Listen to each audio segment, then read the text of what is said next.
বুঝছিস? Dear student, আজ তোমাদের যেটা বোঝাবো সেটা হচ্ছে বচন।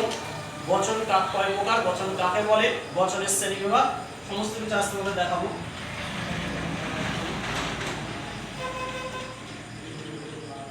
দর্শন,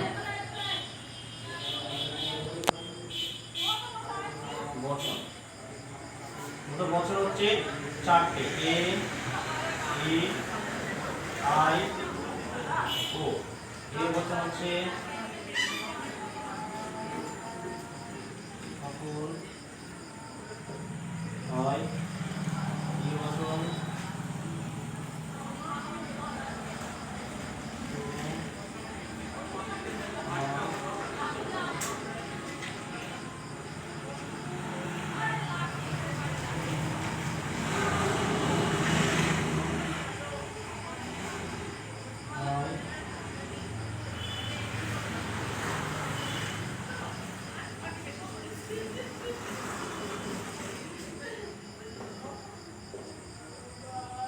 তবে এ বচন বলছে সকল হয়, ই বচন কোনো নয়, আই বচন কোনো কোনো হয়, ও বচন হচ্ছে কোনো কোনো নয়।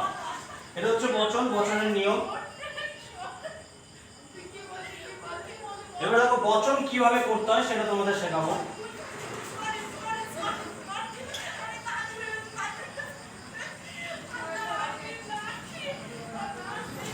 যেমন দেখো সকল,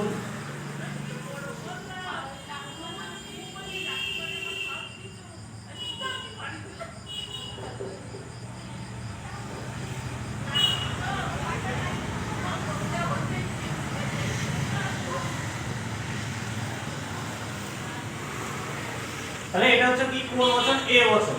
তাহলে কি বলছে যে সকল মানুষ হয় মরণশীল জীব।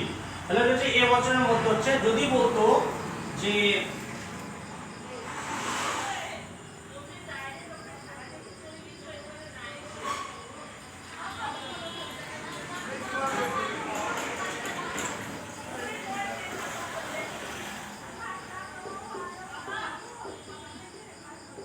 মানুষ হয় কবি, তাহলে এখানে বচন তোমরা কিভাবে করবে, এখানে বচন করবে প্রথমে তোমরা দেবে কি এলএফ, প্রথমে দেবে এলএফ।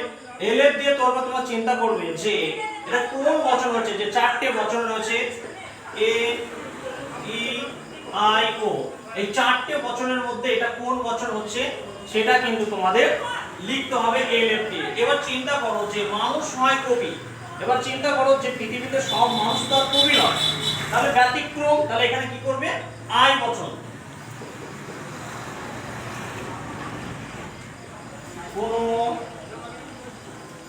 কোন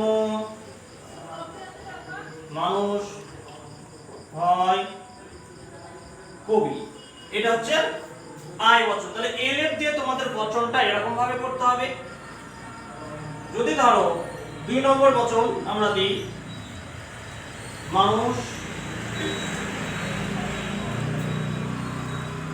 সব ব্যক্তি, তাহলে মানুষ সব ব্যক্তি, তাহলে এটা কোন বচন করবে, এটা করবে তোমরা এলএফ দিয়ে আই বচন। পৃথিবীতে সব মানুষই কখনো সৎ হয় না, তাহলে ব্যতিক্রম, কোন সৎ আছে আবার অসৎ আছে, তাহলে হবে এটা আই বচন, কোন কোন মানুষ হয় সৎ ব্যক্তি।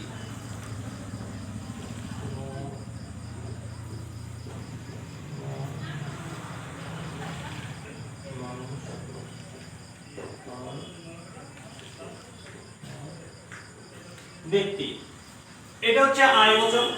যদি তোমাদের দেয় 3 নম্বর বচনটা দেখো মানুষ পূর্ণ ব্যক্তি,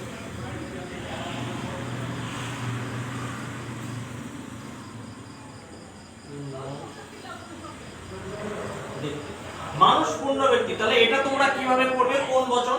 তাহলে চিন্তা করো পৃথিবীতে সব মানুষ কখনো পুণ্য করে না, কারণ পুণ্য আছে পাপও আছে, তাহলে এটা হবে কি ই বচন।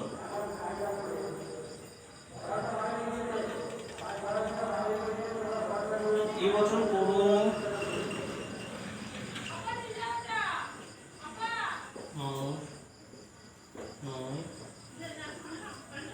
পূর্ণ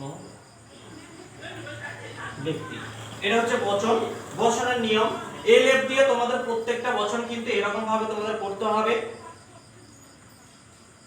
এবার আমরা তোমাদের শেখাবো সেটা হচ্ছে কি যে এই যে চারটি বচন এ ই আই ও, এই বচনে কোন পদ ব্যাপ্য আর কোন পদ অব্যাপ্য?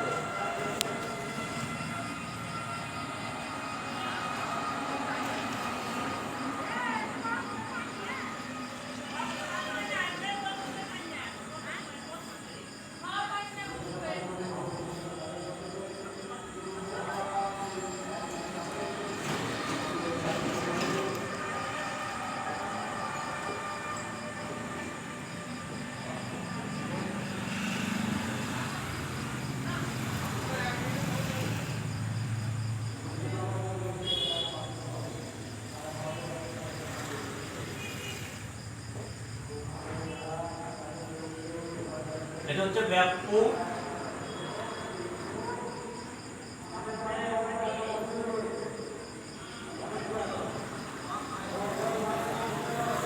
বিচার। তাহলে এটা ভালো করে আপনারা লিখে বুঝিয়ে দিচ্ছি।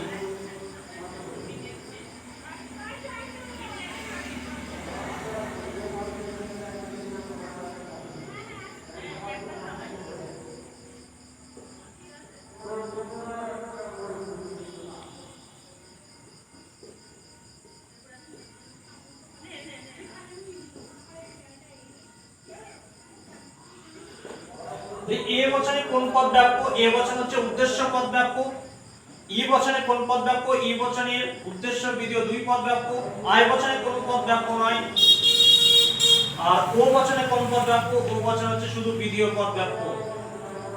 তাহলে তোমরা মনে রাখবে এটা এ বচন, ই বচন, আই বচনে কোন পদ ব্যাপ্য, এই ছকটা তোমরা একটু ভালো করে মনে রাখবে, তাহলে তোমাদের বচন করতে আর কোনো সমস্যা হবে না।